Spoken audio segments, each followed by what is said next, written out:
우리 지금 말씀 제목에서도 말씀드린 것처럼 우리가 가끔 과거를 회상하면서 후회를 하는 경우가 있습니다. 그때 공부를 좀 열심히 해둘 걸.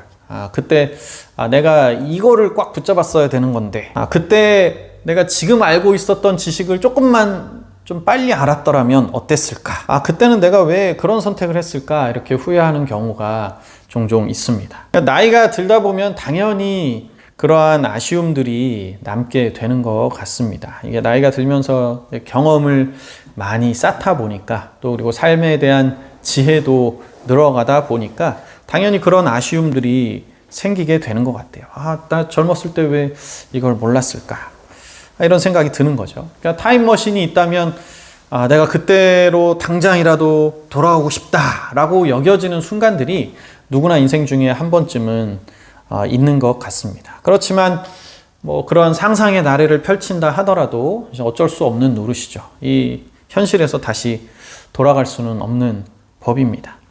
특별히 이러한 생각들을 큰 죄를 지은 사람이나 아니면 그 죄로 인해서 어떤 합당한 처벌을 받고 있는 그런 사람들, 아니면 여러 가지 고통스러운 상황 속에 있는 사람들은 좀 더 이런 생각들을 더 심하게 할 것 같습니다. 그래서 그런 생각들, 내가 과거로 돌아갔으면 좋겠다 이런 생각들에 잠겨보지만 말씀드린 것처럼 이미 늦은 현재 속에서 후회를 하는 경우가 대다수입니다. 오늘 본문에서도 이처럼 과거의 행동을 후회할 수밖에 없는 상황이 지금 나타나고 있습니다.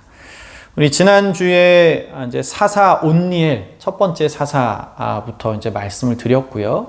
이제 3장에 보면 왼손잡이 에훗이라는 또 사사가 있는데요. 그 에훗이라는 사사 이후에 이스라엘이 80년을 평안합니다. 꽤 오랜 시간 그 가나안 땅에 평안이 찾아왔다가 에훗이 죽은 후에 이스라엘이 다시 고통을 받게 되는데요. 이번에 이스라엘을 괴롭히는 족속이 어디냐면 오늘 말씀 보니까 하솔에서 통치하는 가나안 왕 야빈입니다. 그들의 군대 장관의 이름은 시스라라고 나와 있고요. 그들의 군세가 당시에 얼마나 대단했는지 3절을 보니까 철병거가 900대가 있었다라고 기록되어 있습니다. 그리고 이들이 이스라엘을 몇 년간 학대했습니까? 20년간 학대했는데 심히 학대했다라고 말씀하고 있습니다. 자, 그런데 여기서 아주 익숙한 이름이 나오고 있죠. 바로 하솔 왕 야빈입니다. 자, 이 이름 어디서 들으셨습니까? 바로 여호수아가 가나안 땅에 입성하고 남방 정벌을 마친 뒤에 그 북쪽의 가나안 족속들을 연합하여서 그 연합군을 형성해서 여호수아의 군대와 맞서 싸우던 그때의 왕의 이름이 하솔 왕 야빈이었습니다. 당연히 이제 그때 당시와 지금 야빈은 같은 인물이 아니고요. 이 하솔을 그 지방을 통치하던 왕을 통칭해서 이제 애굽의 왕을 바로라고 통칭했던 것처럼 하솔 왕을 야빈이라고 이제 불렀던 것 같습니다. 그래서 이 하솔 왕 야빈이 이 여호수아 당시에도 야빈을 중심으로 연합군이 형성이 되어 있던 걸 보면 그 하솔 지방을 다스리는 그 족속이 아주 오랜 기간 동안 북쪽의 가나안 지방에 아주 위세를 떨쳤던 족속이라는 것을 알 수가 있습니다. 자, 그때 그 익숙한 하솔 왕 야빈이 오늘 말씀에 등장을 하는데, 자, 그때 당시 이 여호수아와 전쟁했던 가나안 북쪽 연합군, 그때 당시 결과가 어땠습니까? 여호수아가 북쪽 연합군을 완전히 진멸했습니다. 그때도 이 하솔 왕 야빈이 철병거를 끌고 나와서 대항을 했지요. 그런데 이 여호수아, 병거도 없는 여호수아의 군대에는 이길 수가 없었습니다. 완전히 진멸됐습니다. 그리고 당시에 말씀드렸다시피 여호수아는 하나님의 명령을 받은 대로 그 당시 하솔 왕 야빈에게서 빼앗았던 철병거와 마병들, 모든 병거를 다 불태웠고 말 뒷발의 힘줄도 다 끊었습니다. 그때 이후로도 계속해서 여호수아 살아생전에는 병거가 없이 전쟁을 치렀다라고 말씀을 드렸죠. 자, 그때 당시 그래서 여호수아가 이 하솔 왕 야빈 연합군을 무찌르고 이 하솔 성읍을 완전히 불태워버렸습니다. 그리고 그 주변에 있던 성읍의 사람들도 한 사람도 남기지 않고 모두 진멸했다라고 기록이 되어 있습니다. 자, 그때 당시 그렇게까지 완벽하게 진멸을 당했던 족속이 하솔 왕 야빈과 그 당시의 연합국 족속들이었는데, 자, 이들이 그때 당시 어떻게 그 좀 유망한 어떤 왕족 그런 사람들이 이제 도망을 쳤던 모양이에요. 그런 귀족들이 있었겠죠. 그래서 어떻게 그 당시에 이제 도망을 쳤고 어떤 식으로 다시 자신들의 나라를 강건하게 해서 그 가나안 지방의 여러 성읍들을 다시 규합했는지는 모르겠지만 오늘 말씀해 보니까 어떻습니까? 그 무시무시한 철병거를 다시 900대나 들이고 전쟁을 할 수 있을 정도로 다시 힘을 끌어모은 것을 볼 수가 있습니다. 그러니까 그때 당시 이스라엘이 어떻습니까? 가나안 땅의 새로운 맹주 아닙니까? 그 새로운 맹주로 들어선 이스라엘 민족을 다시 압도할 정도의 군세를 그 하솔 왕 야빈 쪽에서 다시 만들어냈던 겁니다. 그리고 20년이라는 긴 세월을 이스라엘을 심히 학대할 수 있을 만큼 놀라운 군세를 가지고 지금 전쟁을 했던 겁니다. 이스라엘을 정복한 거죠. 자, 우리 아낙 자손이 이 가나안 족속을 정벌하는데 아주 중요한 키워드였는데 이 철병거도 아주 중요한 키워드라는 것을 여러분들도 충분히 느끼시겠죠.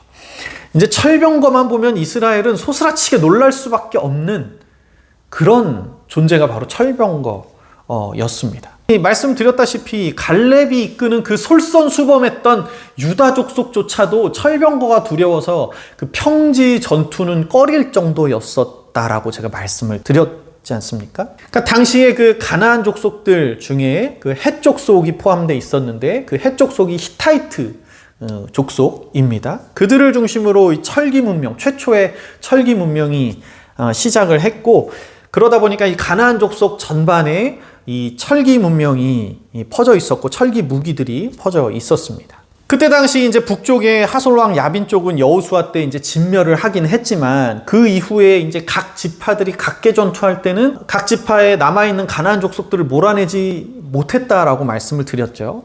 특별히 블레셋 지방을 몰아내지 못했다라고 말씀드렸는데 블레셋 지방도 왜 그랬냐면 철병거가 있는 군대가 있었기 때문이었습니다. 그러니까 하나님의 말씀대로 그 가나안 족속의 최대 무기라고 할 수 있는 그 아낙 자손, 그 아낙 자손들까지는 어떻게 거의 진멸하고 거의 다 이제 블레셋 지방에 조금 남아 있을 정도로까지 거의 대부분을 쫓아내는 데는 성공을 했지만 결국 뭐 때문에 가나안 족속 전체를 정벌하지 못했습니까? 바로 철병거 때문에 가나안 족속의 온 땅을 차지하지 못하게 됐습니다. 그만큼 철병거는 그 당시에 어마무시한 문명이었던 겁니다. 그러니까 실제로 역사적으로 이 시기상으로 또 성경에 기록에 되어 있는 시기상으로만 봐도요, 이 이스라엘 족속이 이 철병거와의 전투를 통해서 이미 일찌감치 철기 문화를 접하긴 했지만 사사기 이후로도 200년, 300년의 시간이 흐르는 동안 철기를 스스로 만들 수 없었다라고 합니다. 그러니까 다윗 왕조 때가 돼서야 비로소 이스라엘 내에서 스스로 철기를 만들 수 있을 정도로 그 당시에 블레셋 지방이나 그 헷 족속에 의해서, 특별히 헷 족속에 의해서 만들어진 이 철기 문명은 그 문명이 밖으로 새나가지 않기 위해서 엄청나게 보호를 많이 했었고, 이스라엘도 수백 년이 흘러서야 비로소 철기 이 문명을 스스로 만들어낼 수 있을 정도였다라고 하니까요. 그 당시 철기 문화가 얼마나 많이 앞서 있는 문명이었는지를 알 수가 있습니다. 그러니까 이스라엘이 처음에 가나안 족속에 쳐들어갔을 때 완전히 문명이 달랐어요. 청동기를 들고 있었던 이스라엘 민족이고요. 그 가나안 족속들은 철기 문명이었던, 완전히 문명이 한 세대 뒤쳐져 있었던 민족이 이스라엘 민족이었습니다. 그런데 그만큼 앞선 문명과의 어려운 전투를 여호수아와 갈렙은 해냈던 겁니다. 정말 대단한 업적이라고 할 수가 있죠. 자, 그런데 다시 이 이야기로 돌아와서 결국은 그때 당시 이제 여호수아가 죽고 나서 각 지파가 끝까지 해냈어야 할 이 마지막 각계 전투에서 남은 족속들을 몰아내지 못했고 또 몰아내지 않았죠.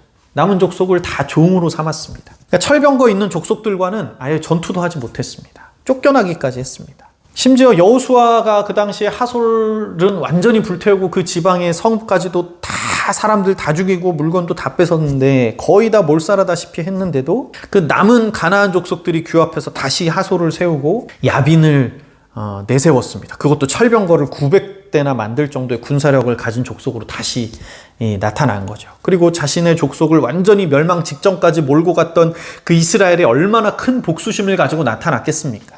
그러니까 오늘 말씀해 보면 심히 학대했다라는 말이 이해가 될 수 있는 상황이었던 겁니다. 그만큼 하솔의 이스라엘에 대한 적대감은 극에 달해 있었습니다. 그 복수심만으로 다시 군사력을 키워왔던 것 같아요. 자, 그런데 그 씨앗을 누가 남겨놓은 겁니까? 이스라엘이 스스로 남겨놓은 것입니다. 하나님의 말씀대로 하지 않아서 혹은 하나님의 말씀대로 행하는 것이 두려워서 남겨두었습니다. 지금 이스라엘은 뭐 때문에 심히 학대를 받게 되는 것입니까? 자신들의 과오 때문에 심히 학대를 받고 있는 것입니다. 앞서 말씀드렸지만 과거의 자신의 행동과 삶에 대해서 후회하는 경우들이 있다라고 말씀을 드렸는데 지금 이스라엘의 경우가 딱 그 경우입니다. 그것도 여호수아가 완전히 멸해서 존재감도 이제 없어졌을 그런 족속에게 불과 100여 년의 시간이 흘러서 한 150년 됐을까요? 그 사이 동안 완전히 다시 안갚음을 당한 셈이니까 말이죠. 그러니까 세상 일은 참 알 수가 없는 법입니다. 우리나라도 전후 아무것도 없는 나라가 불과 100년도 안 돼서 세계 군사력 5위까지 올라가는 놀라운 발전을 이루지 않았습니까? 정말 세상 일은 모르는 법입니다. 온 세계가 서로 무역하면서 서로 평화하면서 서로 무역협정 맺으면서 글로벌 무역경제 시대로 살아간 지 불과 몇 년 되지 않았습니다. 그런데 몇 년 만에 분쟁이 시작되고 각 나라에서 전투가 시작된 이런 상황들을 우리가 누가 상상이나 했겠습니까? 나의 지금 불순종과 하나님을 외면하는 태도들이 앞으로 무슨 심한 일들을 내게 가져올지 모르는 법이고 반대로 지금의 순종과 겸손과 헌신이 앞으로 우리에게 어떤 축복을 가져올지 모르는 법입니다. 그래서 우리는 더 정직하게 하나님 말씀대로 살아야 하고 그 말씀에 더 귀를 기울여야 하는 겁니다. 그만큼 앞으로의 일은 아무도 모르는 법이기 때문입니다. 오직 하나님만 아십니다. 그런 의미에서 우리가 행할 바는 무엇이냐? 절대로 교만이 행해서는 안 됩니다. 그리고 절대로 자만에 빠져서도 안 되는 겁니다. 잠언에 이렇게 말씀하고 있습니다. 교만은 패망의 선봉이요 거만한 마음은 넘어짐의 앞잡이니라. 게을러서도 안 됩니다. 빈궁이 강도같이 찾아오고 곰핍이 군사같이 이를 것이기 때문입니다. 우리 세상의 뉴스들을 봐도 잘 알죠. 잘 나가던 사람들이 말과 행동을 잘못해서 한순간에 날아가는 경우가 참 많이 있습니다. 잠언에 이런 말씀이 있습니다. 입이 미련한 자는 멸망하리라. 10년, 20년 뒤에 우리의 삶은 우리가 감히 가늠할 수 없습니다. 지금의 내가 10년 전에 나와 완전히 다른 삶을 살고 있듯이 앞으로 우리의 10년, 20년 뒤에는 무슨 일이 일어날지 아무도 예상할 수 없습니다. 그렇기 때문에 우리는 더욱더 조심해야 하고 겸손히 하나님 말씀 앞에 서야 합니다. 오늘 말씀처럼 지금 당장 하나님의 말씀대로 살지 않으면 나중에 후회할 날이 올 수도 있습니다. 영적으로는 하나님과의 관계를 회복하는 것을 최우선으로 여기시기 바랍니다. 그리고 여러분들의 삶 속에서는 지금 당장 결실이 보이지 않는다 하더라도 사랑의 씨앗을 계속해서 심으시고 겸손의 씨앗을 심으시고 화평케 하는 씨앗을 심으시는 여러분 되시기를 간절히 바랍니다. 우리가 심어둔 영적인 씨앗 그리고 우리 삶에 뿌려둔 사랑의 씨앗과 정직과 성실함의 씨앗이 앞으로 우리에게 어떤 축복으로 다가올지 우리는 가늠할 수가 없는 것입니다. 그때 잘할 걸 후회하는 삶이 아니라 지금이라도 하나님 앞에 성실함으로 온전함으로 그 말씀 앞에 바로 서서 어떻게 채워주실지 모를 그 축복을 그 소망으로 삼아서 더욱더 하나님 말씀 중심으로 충성되이 살아가실 수 있는 여러분 되시기를 간절히 바랍니다. 기도하겠습니다.